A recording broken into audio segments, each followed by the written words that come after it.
Hello ಮೈ dears, ನಾನೊಂದಷ್ಟು ಒಳ್ಳೆ ವಿಚಾರಗಳನ್ನ share ಮಾಡ್ತೀನಿ. ನಿಜ ಜೀವನದ ನೈಜ ಸಂಗತಿಗಳನ್ನು ಒಂದಷ್ಟು ಹಂಚ್ಕೊಳ್ತೀನಿ ಸ್ನೇಹಿತರೆ. ಸಹಜವಾಗಿ ಕೆಲವೊಮ್ಮೆ ನಾವು ಹೇಗೆ ಅಂದ್ಕೊಳ್ತೀವಿ ಅಂದರೆ, ದೂರ ನಿಂತು ನೋಡೋದಕ್ಕೆ ತುಂಬ ಚೆನ್ನಾಗಿರುತ್ತೆ ಅವ್ರ ಲೈಫು. ಅಂದರೆ ನೋಡೋದಕ್ಕೊಂದೊಳ್ಳೆ ಮನೆ, ಓಡಾಡೋದಕ್ಕೊಂದು ಕಾರು, ಒಂದೊಳ್ಳೆ ಜಾಬು, ಒಳ್ಳೆ ಸ್ಯಾಲ್ರಿ, ಈ ಥರ ದೂರ ನಿಂತು ನೋಡೋದಕ್ಕೆ ಈ ಥರ ಕಾಣ್ತಿರುತ್ತೆ. ಅವ್ರಿಗೇನು ಪ್ರಾಬ್ಲಮ್ಸೇ ಇಲ್ಲ, ಅವ್ರು ತುಂಬ ಹ್ಯಾಪಿಯಾಗಿದ್ದಾರೆ, ಅವ್ರು ತುಂಬ ಖುಷಿಯಾಗಿದ್ದಾರೆ, ಅವ್ರಿಗೆ ಯಾವ ಥರದ ಪ್ರಾಬ್ಲಮ್ಸು ಇಲ್ಲ ಅನ್ನೋ ತರಹ ದೂರ ನಿಂತು ನೋಡೋಕ್ಕೆ ಆ ಥರ ಕಾಣ್ತಿರುತ್ತೆ. ಆದರೆ ವಾಸ್ತವ ನೈಜತೆ ಏನು ಗೊತ್ತಾ ಮೈ ಡಿಯರ್ಸ್, ಅವ್ರಿಗೂ ಕೂಡ ಅವ್ರದ್ದೇ ಆದಂತಹ ಕಷ್ಟಗಳಾಗಿರ್ಬೋದು ಅಥವಾ ಸಮಸ್ಯೆಗಳಾಗಿರ್ಬೋದು, ಅವ್ರಿಗೂ ಅವ್ರದ್ದೇ ಆದ ಸಮಯ, ಸಂದರ್ಭ, ಪರಿಸ್ಥಿತಿಗಳಾಗಿರ್ಬೋದು ಸಾಕಷ್ಟು ಇರುತ್ತೆ ಮೈ ಡಿಯರ್ಸ್. ಯಾಕಂದರೆ ಜೀವನನೇ ಹಾಗೆ, ಜೀವನ ಇರೋದೇ ಹಾಗೆ.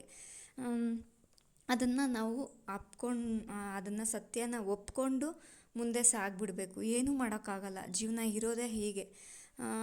ದೂರ ನಿಂತು ನಾವು ಅಂದ್ಕೊಳ್ತೇವೆ, ಏನು ಅಂದ್ಕೊಳ್ತೇವೆ ಅಂದರೆ, ಅಯ್ಯೋ ಅವ್ರು ತುಂಬ ಚೆನ್ನಾಗಿದ್ದಾರಪ್ಪ, ಅವರು ಎಷ್ಟು ಚೆನ್ನಾಗಿದೆಯೋ, ಆದ್ರೂ ಯಾರಿಗೇನು ಹೆಲ್ಪ್ ಮಾಡಲ್ಲ.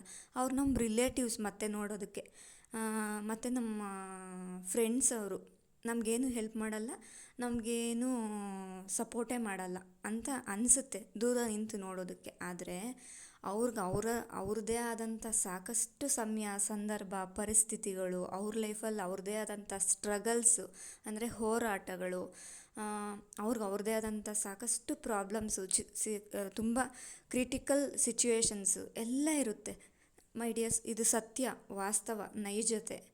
ಯಾಕಂದರೆ ಸಾಕಷ್ಟು ಜನರ ಲೈಫಲ್ಲಿ ಒಬ್ಬರೇನೋ ಸ್ವಲ್ಪ ಒಂದು ಹಂತಕ್ಕೆ ಚೆನ್ನಾಗಿದ್ದಾರೆ, ಅವ್ರಿಗೇನು ಪ್ರಾಬ್ಲಮ್ಸ್ ಇಲ್ಲ ಅಂತ ಅನಿಸಿದ್ರು ಕೂಡ ಅವ್ರು ನೆಮ್ಮದಿಯಾಗಿರೋದಕ್ಕೆ ದೇವರು ಒಮ್ಮೆ ಬೇಜಾರಾಗುತ್ತೆ ಈ ಸಂಗತಿಗಳಿಗೆ.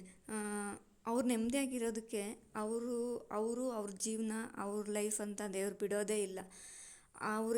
ಅವ್ರಿಗೆ ಯಾವುದೋ ಒಂದು ಜವಾಬ್ದಾರಿನೋ ಅಥವಾ ಯಾವುದೋ ಒಂದು ಜವಾಬ್ದಾರಿ, ಯಾವುದೋ ಒಂದು ಹೊರೆಯನ್ನು ಅವ್ರ ಮೇಲೆ, ಅವ್ರ ಜೀವ ಇರೋವರೆಗೂ ಹೊರುವಷ್ಟು ಭಾರನ ಅವ್ರ ಮೇಲೆ ಹಾಕಿಬಿಟ್ಟಿರ್ತಾನೆ. ಹೌದು, ಇದು ಸತ್ಯ. ಸಾಕಷ್ಟು ಜನರ ಲೈಫಲ್ಲಿ ಈ ಥರದ್ದೊಂದು ಸಿಚುವೇಶನ್ಸು, ಈ ಥರದ್ದೊಂದು ಸ್ಟ್ರಗಲ್ಸು ಖಂಡಿತ ಇದೆ. ಯಾಕಂದರೆ ಆ ಒಂದು ಹೊರೆಯನ್ನು, ಆ ಒಂದು ಭಾರವನ್ನು ಹೊತ್ತಿರ್ತಕ್ಕಂಥವ್ರಿಗೆ ಗೊತ್ತಿರುತ್ತೆ ಅದ್ರ ಕಷ್ಟ ಏನು ಅಂತ. ಕೆಲವೊಮ್ಮೆ ನಾವು ನಮಗೆ ಗೊತ್ತಿಲ್ಲದೆ ಅಂದ್ಕೊಳ್ತಿರ್ತೀವಿ, ಅವ್ರಿಗೇನಪ್ಪ, ಅಯ್ಯೋ ಒಬ್ರಿಗೊಂದು ಹೆಲ್ಪ್ ಮಾಡಲ್ಲ, ಅಷ್ಟೊಂದಿದೆ ಇಷ್ಟೊಂದಿದೆ, ನಾವು ಅವ್ರ ರಿಲೇಟಿವ್ಸು, ಫ್ರೆಂಡ್ಸು ಅಂತ. ಆದರೆ ಅವ್ರದ್ದೇ ಆದಂಥ ಸಿಚುವೇಶನ್ಸ್ ಅವ್ರಿಗೆ ಗೊತ್ತಿರುತ್ತೆ ನಿಜ ಜೀವನ ಏನು ಅಂತ, ಅಲ್ವಾ ಮೈ ಡಿಯರ್ಸ್? ತುಂಬ ಯೋಚನೆ ಮಾಡಿ. ನಿಮ್ಮ ಜೀವನದಲ್ಲೂ ಅಷ್ಟೇ, ನೀವು ಅಥವಾ ಬೇರೆಯವರೇ ಆಗಿರಬಹುದು, ಅಯ್ಯೋ ನಮ್ಗೆ ಅವ್ರು ಹೆಲ್ಪ್ ಮಾಡಬೇಕು, ಇವ್ರು ಹೆಲ್ಪ್ ಮಾಡಬೇಕು ಅಂತ ನಿರೀಕ್ಷೆನೇ ಮಾಡಬೇಡಿ ಮೈ ಡಿಯರ್ಸ್. ಯಾಕೆ ಗೊತ್ತಾ, ಪ್ರತಿಯೊಬ್ಬರಿಗೂ ಅವ್ರದ್ದೇ ಆದಂಥ ಕಷ್ಟ, ಸುಖ, ನೋವು, ನಲಿವು, ಜೀವನ ಅಂತ ಇದ್ದೇ ಇರುತ್ತೆ. ಈಗಿನ ಕಾಲದಲ್ಲಿ ಅವ್ರವ್ರ ಜೀವನ ಅವ್ರವ್ರು ಮಾಡೋದೇ ತುಂಬ ಕಷ್ಟ ಅಲ್ವಾ? ಏನೋ ದೇವ್ರ ಕಣ್ಣು ತೆರೆದು ನೋಡಿ ಸ್ವಲ್ಪ ಚೆನ್ನಾಗಿ ಇನ್ಕಮ್ ಇದ್ದರೆ ಒಂದಷ್ಟು ಹೆಲ್ಪ್ ಮಾಡೋದ್ರಲ್ಲಿ ಖಂಡಿತ ತಪ್ಪಿಲ್ಲ ಅಲ್ವಾ? ಆದರೆ ಅವ್ರಿಗೇ ಅವ್ರವ್ರ ಲೈಫ್ ಅವ್ರವ್ರು ಲೀಡ್ ಮಾಡೋದು, ಅವ್ರವ್ರು ಸರ್ವೈವ್ ಆಗೋದೇ ಅವ್ರ ಕಷ್ಟ ಅಂತ ಅನ್ನೋವಾಗ ಇನ್ನೊಬ್ರಿಗೆ ಎಲ್ಲಿ ಹೆಲ್ಪ್ ಮಾಡಲಿಕ್ಕಾಗತ್ತೆ? ಸಾಕಷ್ಟು ಜನರ ಲೈಫಲ್ಲಿ ಈ ಥರದೊಂದು ಸಿಚುವೇಶನ್ಸ್ ಖಂಡಿತ ಆಗತ್ತೆ. ಹಾಗಾಗಿ ನಾವು ಯಾರಿಗೂ ಬೇಡವಾಗೋದು ಬೇಡ, ನಾವು ಯಾರಿಗೂ ಭಾರ ಆಗೋದು ಬೇಡ. ನಮ್ಮ ಬದುಕನ್ನು ನಾವು ನಡ್ಸ್ಕೊಂಡು ಹೋಗೋಣ, ನಮ್ಮ ಜೀವನವನ್ನು ನಾವು ನಡ್ಸ್ಕೊಂಡು ಹೋಗೋಣ, ಇಂಡಿಪೆಂಡೆಂಟಾಗಿ ಬದುಕೋದನ್ನು ಕಲಿಯೋಣ.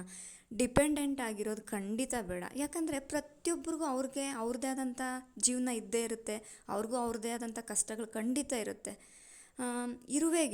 ಇರುವೆ ಭಾರನೇ ದೊಡ್ಡದು ಅಲ್ವಾ? ಆನೆ ಭಾರನೇ ದೊಡ್ಡದು. ಈ ವಾಸ್ತವನ, ನೈಜತೆಯನ್ನು ನಾವು ಅರ್ಥ ಮಾಡ್ಕೊಂಡ್ಬಿಟ್ರೆ ಎಷ್ಟು ಬೆಟರ್ ಅಲ್ವಾ? ಎಷ್ಟು ಒಳ್ಳೇದಲ್ವಾ? ನಾವು ಇವ್ರನ್ನ ನಮ್ಗೆ ಅವ್ರು ಹೆಲ್ಪ್ ಮಾಡಲಿಲ್ಲ, ಇವ್ರು ಹೆಲ್ಪ್ ಮಾಡಲಿಲ್ಲ ಅಂತ ದೂಷಣೆ ಮಾಡೋ ಬದಲು ಅಥವಾ ನಿಷ್ಠೂರ ಮಾಡೋ ಬದಲು ಅವ್ರ ಸಿಚುವೇಶನ್ ಅಲ್ಲಿ ಏನಿದೆ ಅಂತ ನಾವು ಅರ್ಥ ಮಾಡ್ಕೊಂಡ್ಬಿಟ್ರೆ ಎಷ್ಟು ಎಷ್ಟು ಒಳ್ಳೇದಲ್ವಾ? ಐಡಿಯಾಸ್ ನಮ್ಮ ಚಾನಲನ್ನು ಲೈಕ್ ಮಾಡಿ, ಶೇರ್ ಮಾಡಿ, ಸಪೋರ್ಟ್ ಮಾಡಿ, ಸಬ್ಸ್ಕ್ರೈಬ್ ಮಾಡ್ಕೊಳ್ಳಿ. ಸಬ್ಸ್ಕ್ರೈಬ್ ಮಾಡ್ಕೊಳ್ಳದೆ ನೋಡ್ತಾ ಇರೋರು ಪ್ಲೀಸ್ ದಯವಿಟ್ಟು ಸಬ್ಸ್ಕ್ರೈಬ್ ಮಾಡ್ಕೊಂಡು ನೋಡಿ. ಹಾಗೆ ನಿಮ್ಮ ಫ್ರೆಂಡ್ಸ್ ಆ್ಯಂಡ್ ಫ್ಯಾಮಿಲೀಸ್ಗೆ ನಮ್ಮ ಒಂದು ಚಾನಲ್ ಲಿಂಕನ್ನು ಶೇರ್ ಮಾಡಿ.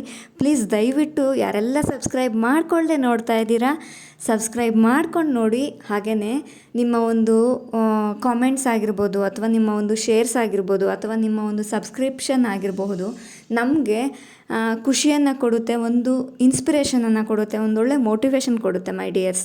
ನಿಮ್ಮ ಒಳ್ಳೆ ಕಾಮೆಂಟ್ಸ್ ನಮ್ಮ ಎಫರ್ಟ್ಸ್ಗೆ ನಮ್ಗೆ ಅದೇ ಸ್ಟ್ರೆಂತ್ ಅಂತ ಕೂಡ ಅನಿಸುತ್ತೆ.